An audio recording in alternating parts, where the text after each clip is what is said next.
ब्रज क्षेत्र की पहचान भगवान श्री कृष्ण से है, लेकिन यहाँ की सुप्रसिद्ध 84 कोस यात्रा के तहत कई स्थानों पर भगवान शिव के भी ढेरों चिन्ह मौजूद हैं। राधा और कृष्ण की लीलाओं के सबसे बड़े साक्षी के रूप में भोलेनाथ को माना जाता है। यहाँ तक कि इस ब्रज क्षेत्र में भगवान केदारनाथ को परिलक्षित करता हुआ एक महत्वपूर्ण स्थान भी है।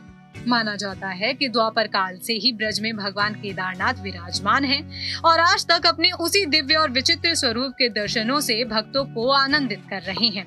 आगे का वीडियो देखने से पहले अगर आपने हमारा चैनल NN श्रद्धा अभी तक सब्सक्राइब नहीं किया है तो अभी ही कर ले। इसके साथ ही बेल आइकन प्रेस करना ना भूले ताकि जब भी कोई नया वीडियो आए तो आपको तुरंत नोटिफिकेशन मिले। ब्रज 84 कोस परिक्रमा मार्ग में राजस्थान और हरियाणा राज्य का क्षेत्र भी आता है। राजस्थान की सीमा क्षेत्र से करीब 14 कोस की परिक्रमा के अंदर ही ये तमाम तीर्थ स्थल यहाँ मौजूद हैं। इस पूरे क्षेत्र को स्थानीय भाषा में कामा कहते हैं, जो कि काम्य वन का ही एक अपभ्रंश है। यह ब्रज 84 कोस के 12 वनों में से एक है।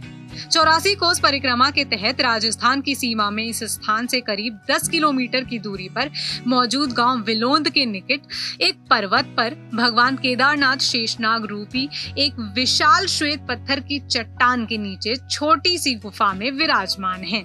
इस चट्टान की तलहटी में गौरी कुंड स्थित है। इस कुंड के जल से जलाभिषेक करने का विशेष महत्व है। मंदिर करीब 500 फुट की ऊंचाई पर है और करीब 450 सीढ़ियां चढ़कर श्रद्धालु दर्शनों के लिए मंदिर तक पहुंचते हैं। गुफानुमा मंदिर में पत्थर से बना विचित्र शिवलिंग है। लाल पत्थर के शिवलिंग में भगवान शिव के तीनों नेत्र, मस्तक, मुख, नाक, होंठ, चंद्रमा, गंगा, नदी, कुंडल, सांप और रुद्राक्ष की माला इत्यादि स्पष्ट दिखाई देते हैं।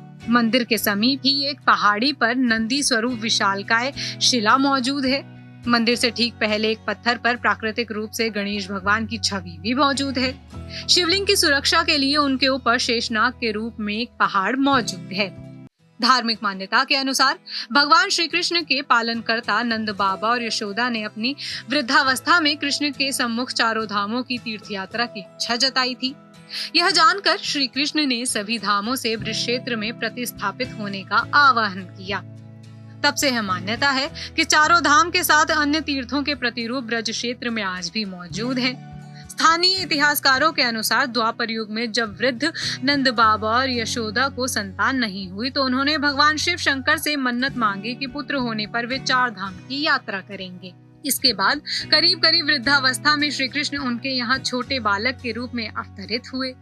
कृष्ण की गौचरण लीला के बाद नंद बाबा और यशोदा को 4 धाम की यात्रा का संकल्प याद आया। इसके बाद उन्होंने तीर्थ यात्रा पर जाने की तैयारी शुरू कर दी, लेकिन श्री कृष्ण ने योग माया से चारों धामों का आवाहन कर उन्हें ब्रज में ही बुला लिया और एक एक करके सारे तीर्थ ब्रज में आकर उपस्थित हो गए। इसलिए माना जाता है कि चारों धामों के साथ अन्य तीर्थ भी ब्रज में ही हैं। उन्हीं एक धाम में केदारनाथ धाम भी मौजूद है। नंदकी गांव में श्री नंद बाबा मंदिर के सेवायत सुशील गोस्वामी बताते हैं कि पर्यटन की दृष्टि से यह स्थान अभी तक उपेक्षित ही रहा है। भारतीय पुरातत्व सर्वेक्षण विभाग की निगाह भी अभी तक इस पर नहीं पड़ी है।